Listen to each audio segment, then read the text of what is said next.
Muchachos, pues muy buenas noches. Ian Urrutia, muy buenas noches. Eh, Primeramente quiero felicitarte. Ahora en la grabación, ahorita lo hice de manera sin grabación. Te quiero felicitar por tus tareas, por tus foros. El trabajo que realizas tanto en esta materia como la otra que llevamos de contabilidad. este, Me habla muy bien de ti, que eres un alumno brillante y ojalá que ahora que termines la universidad tengas la oportunidad de seguir desarrollándote con una carrera profesional y después una maestría. Me da mucho gusto poder, eh, poder ser tu tutor, poder ayudarte, irte guiando en tus materias. Eh, Posteriormente, si necesitas algo, soy tu amigo, te puedo apoyar, te puedo ir diciendo por ahí por dónde te puedas ir para tu carrera profesional. Y pues ya tuve el gusto de conocerte también por la cámara. Entonces, muchas felicidades. Por ahorita nada más has llegado tú a la clase, entonces pues no quería dejar pasar la oportunidad de este, pues extenderte una felicitación, sobre todo porque entregas tus tareas a los 2, 3 días de que las pongo, ya las tienes y las tienes bien hechas y se ve que le metes mucho a la estudiada y te felicito. Aparte de pues la, el don que tienes de,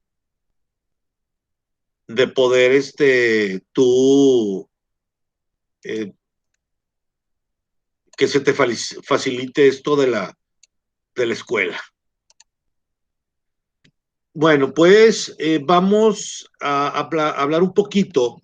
Digo, ya entregaste la tarea, pero vamos a reforzar un poquito y a platicar un poquito sobre lo visto la semana pasada. Normalmente, eh, espero que todos entreguen la tarea, Jan, y posteriormente hago una retroalimentación de lo que vivimos en la semana.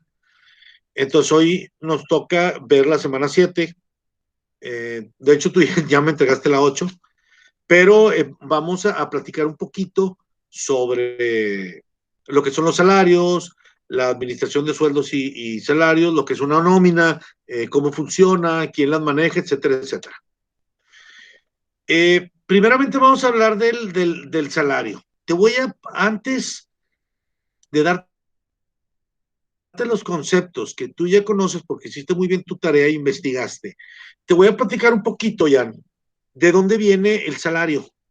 Eh, Anteriormente en el comercio, antes de la era de los romanos, eh, eh, la forma de comerciar era mediante el trueque, ¿sí? Que eran intercambios comerciales, pero se hacían intercambios por medio de animales o por medio de granos o por medio de frutas, donde tú cambiabas, por ejemplo, 2 gallinas por 2 conejos, o cambiabas peras por manzanas, o manzanas por borregos, etcétera, etcétera, a como tú pensabas, o las personas pensaban que, que era el valor de las cosas. Posteriormente llegan los romanos, y ellos eran, como tú sabes, eran un pueblo completamente guerrero, militar. Entonces los hombres se dedicaban a la guerra, eran soldados. Entonces las familias o vivían en las ciudades o vivían en el campo, pero no podían, por llamarlo así, no podían trabajar sus tierras o sus animales porque ellos como hombres de casa, porque ellos estaban dedicados a la guerra. ¿Qué fue lo que pasó? Que a los emperadores romanos se les ocurrió dar por ahí recompensas por el trabajo. Y lo hacían en recompensas con sal, ¿sí? Como la sal de cocina, igual, con sal. Entonces, ellos entregaban una cantidad de sal al soldado y la familia del soldado podía ir a los mercados a intercambiar la sal por cualquier producto, por comida, por animales, por telas, por vestido, etcétera, etcétera. De hecho, esa cantidad de sal se llamaba salarium y el salario viene de esa palabra salario, que es el pago a tus servicios, ¿sí? A la nación, al imperio romano. Si te daban un salario, te dan un salarium, te daban, por llamarlo así, la gratificación por trabajar. Hoy en día se llama salario, ¿sí? Y viene siendo eh, el pago por los servicios realizados o realizar un trabajo, ¿sí? De hecho, constituye el centro de la relación transaccional más importante de los negocios. Todas las personas dentro de las organizaciones, pues, gastan tiempo y esfuerzo y a cambio de eso reciben un sueldo o un salario, que viene siendo el intercambio recíproco entre los derechos y responsabilidades entre un empleado y un patrón. Entonces, ahora ya puedes tú saber de dónde viene el salario.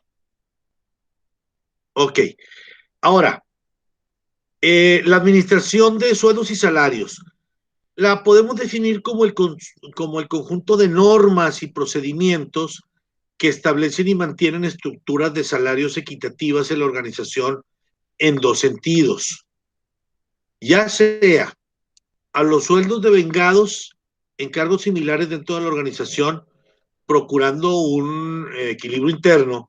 Por ejemplo, si tienes contadores, tratar que si están en el organigrama, en la misma, llamarlo así, en el mismo escalafón, pues ganen lo mismo, ¿sí? Siempre hay que procurar un equilibrio interno.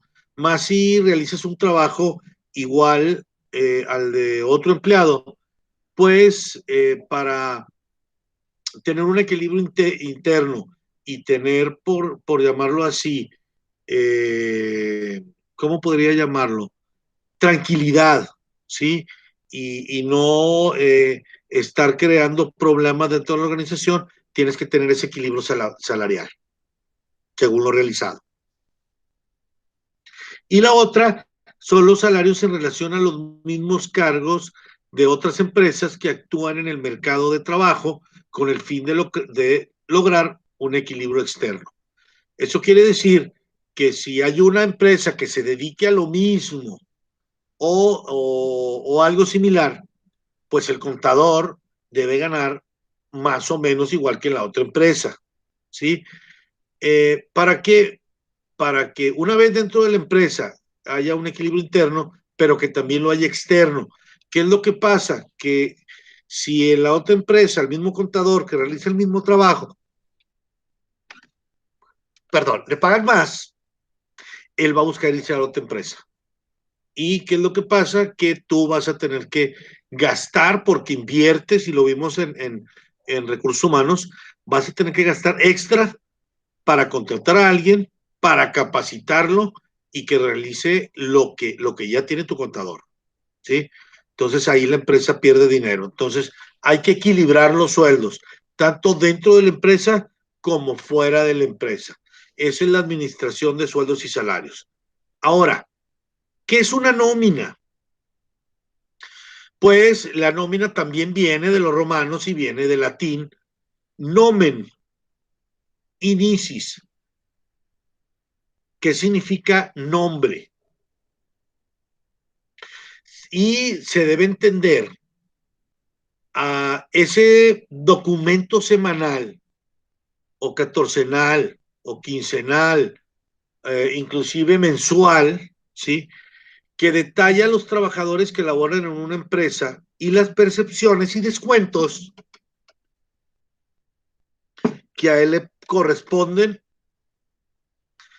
hasta obtener sus pagos netos. Eso quiere decir que la nómina viene siendo el pago que se le da al empleado o el salario, pero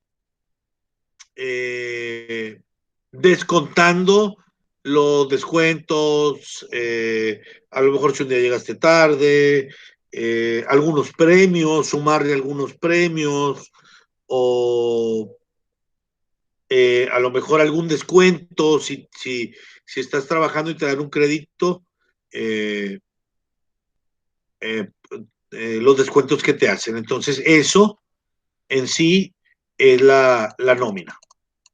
Bien. Ahora vamos viendo un poquito dentro de...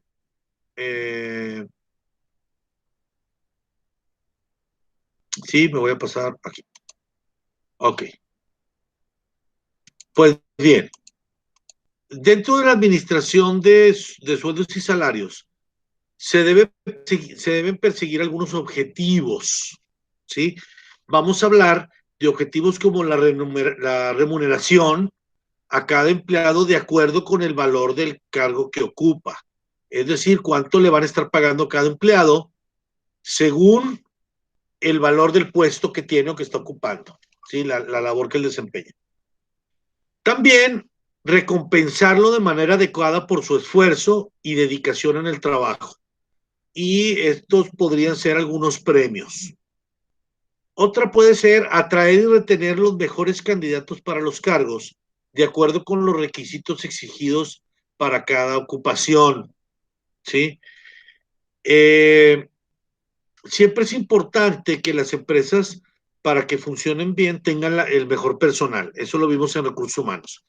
Y siempre es importante a las personas claves y que trabajan mejor, retenerlas dentro de la organización y también estar trayendo gente o prospectos o candidatos que vengan a mejorar a los que ya tenemos. Otra de los objetivos podría ser procurar una administración flexible. Esto con la posibilidad de desarrollo y de carrera para el personal.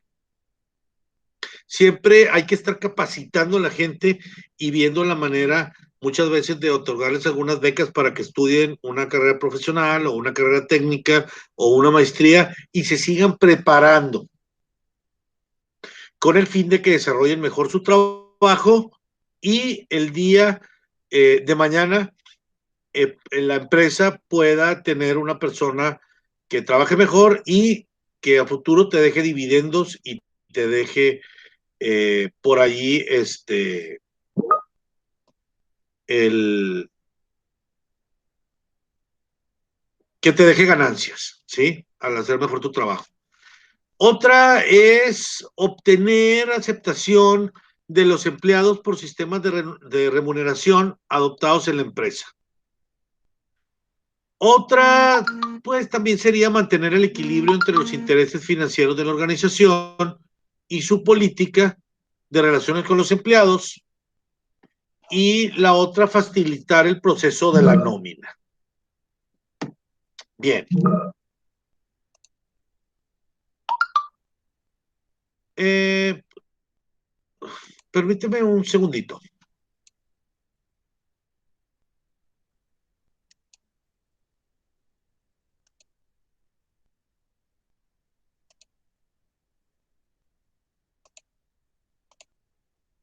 Perdóname. Regresamos. Ahora, ¿qué son las prestaciones? ¿Sí? Las prestaciones son el complemento al salario que se entrega a los trabajadores. ¿Sí? Estos pueden ser vacaciones, pueden ser pensiones, pueden ser por reparto de utilidades, puede ser seguros de vida, descuentos en productos de la compañía, etcétera, etcétera. Y hay muchos planes de prestaciones, ¿sí? Por ejemplo, podemos ver una prestación de complementarias. Estos hacen referencia a remuneraciones por tiempo no trabajado y son diferentes de acuerdo a las leyes de cada país.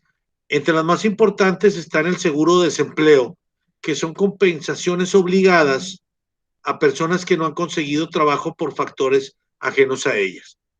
De hecho, aquí en México no lo manejamos, pero en países como Australia, como Estados Unidos, sí manejan este tipo de seguro de desempleo. Ahora, también hay otra prestación de seguro, ¿sí? Y esto se hace en referencia a ingresos o beneficios médicos, o financieros, empleados que hayan sufrido, por ejemplo, algún accidente en su puesto de trabajo o a sus familiares si el trabajador quedó incapacitado o murió, ¿sí? Y este es muy importante, sobre todo si es un seguro de vida, ¿sí? De seguro en México manejamos, por ejemplo, el seguro social y en caso de que tengas un accidente, ellos te pagan una cantidad de dinero, ¿sí? O inclusive si falleces, el seguro le da esta prestación a la esposa para poder mantener a la familia. Otro tipo de prestación es la del retiro, que es cuando llegas a determinada edad y te tienes que retirar permanentemente de tu trabajo o de tu puesto, de la organización. Y este prestación de retiro es que te siguen proporcionando el ingreso o a tu familia en caso de fallecer mientras vivas, ¿sí? Te siguen pagando tu mismo sueldo. Otra prestación es la de servicios, la cual ayuda a los trabajadores si necesitan, por ejemplo, guarderías para sus hijos para ir a trabajar, o muchas veces les dan escuela, o o lugares para los ancianitos, si tienes que trabajar, también alguna guardería de ancianos, etcétera, etcétera. ¿Sí? Y muchas veces también hay subsidios para ayudarte si tienes que pagarlo. Ahora, vamos a hablar del contrato colectivo de trabajo.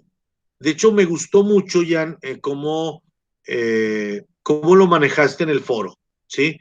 De hecho, eh, un contrato, según el artículo 386 de la Ley Federal del Trabajo, eh, se define como un convenio celebrado entre uno o varios sindicatos de trabajadores o uno o varios patrones o uno o varios sindicatos de patrones con el objeto de establecer las condiciones según las cuales debe prestarse el trabajo en una más empresas o establecimientos. De hecho, la reglamentación legal del contrato colectivo de trabajo para los efectos de su celebración obligatoria por parte del patrón, así como el contenido del mismo y de sus demás nóminas, están relacionadas con su vigencia, su revisión y su terminación. De hecho, viene siendo un contrato que se les da a los sindicalizados. Por ejemplo, yo trabajé en el municipio de San Nicolás y éramos los empleados de confianza y los sindicalizados. Y por ejemplo, los sindicalizados tenían un contrato diferente a nosotros, en el cual el sindicato les daba ciertas prestaciones, como por ejemplo el día de la secretaria, las sindicalizadas no trabajaban y las secretarias que estaban como nosotros, que eran de confianza, sí trabajaban. Tenían otro número de días de vacaciones, tenían otras prestaciones como, por ejemplo, si llegaban temprano les daban un premio por cierto número de días que llegaban temprano, etcétera, etcétera, ¿sí? Pero ellos firmaron un contrato colectivo, ¿sí? Por medio de un sindicato, todos los trabajadores que pertenecían a él llegaban a un acuerdo de un contrato y esto se lo llevaban al patrón y es un contrato colectivo.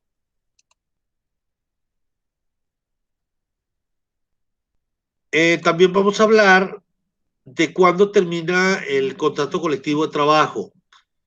Eh, por ahí podemos ver que termina por mutuo consentimiento, o sea que el patrón y el sindicato ya no quiera, o cuando renuncia el trabajador, pues ya no pertenece al sindicato y pues ya pierde su contrato colectivo. Cuando la empresa quiebra, que es cuando ya no, la empresa ya no va a trabajar por falta de recursos. Cuando fallece el trabajador, cuando se termina una obra, cuando es por obra determinada,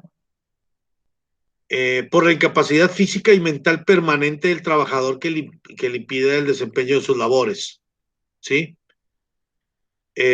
O cuando, si firmando el contrato colectivo un patrón se separa del sindicato que lo celebró, pues el contrato ya no va a tener validez, ya no va a surgir efecto.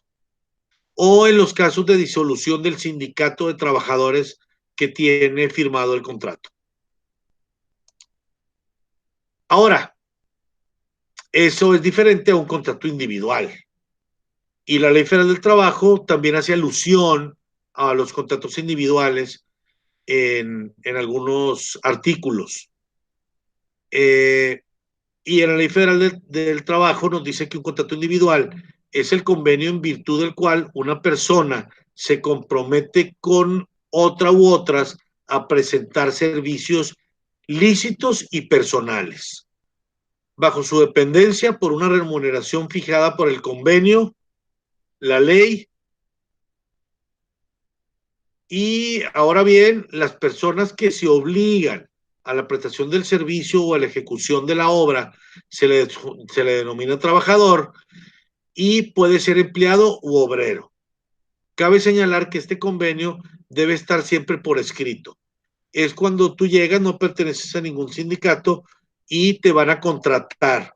Normalmente los puestos de cierta jerarquía ya no están sindicalizados. Entonces, tú tienes que hacer un contrato en el cual te tienes que presentar como prestador de servicios y llegas a un acuerdo con la empresa, ¿sí? Y acuérdate que en este tipo de contratos tienen que estar de acuerdo tanto la empresa como tanto el trabajador. Se firma el contrato y bajo ese contrato en el cual están las prestaciones, está el sueldo, están las vacaciones, etcétera, etcétera, que tú vas a percibir por estar trabajando bajo ese contrato individual.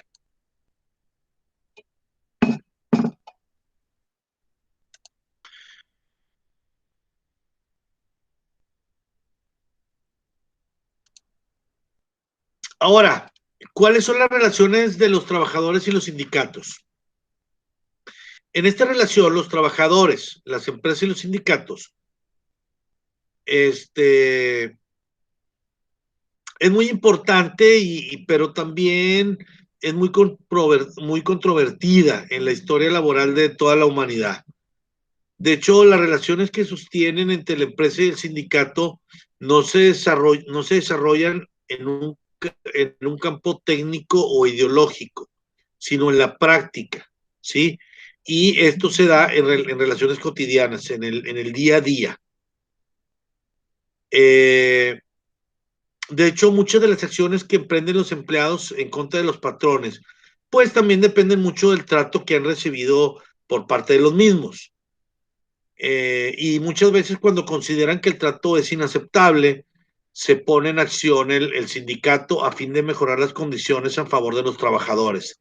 Cuando tienes algún contrato que no se está cumpliendo o te dicen vas a trabajar por 8 horas y al final te ponen a trabajar 10, pues ahí tú puedes hablar con el sindicato y decirle, ¿sabes qué? Tengo este problema.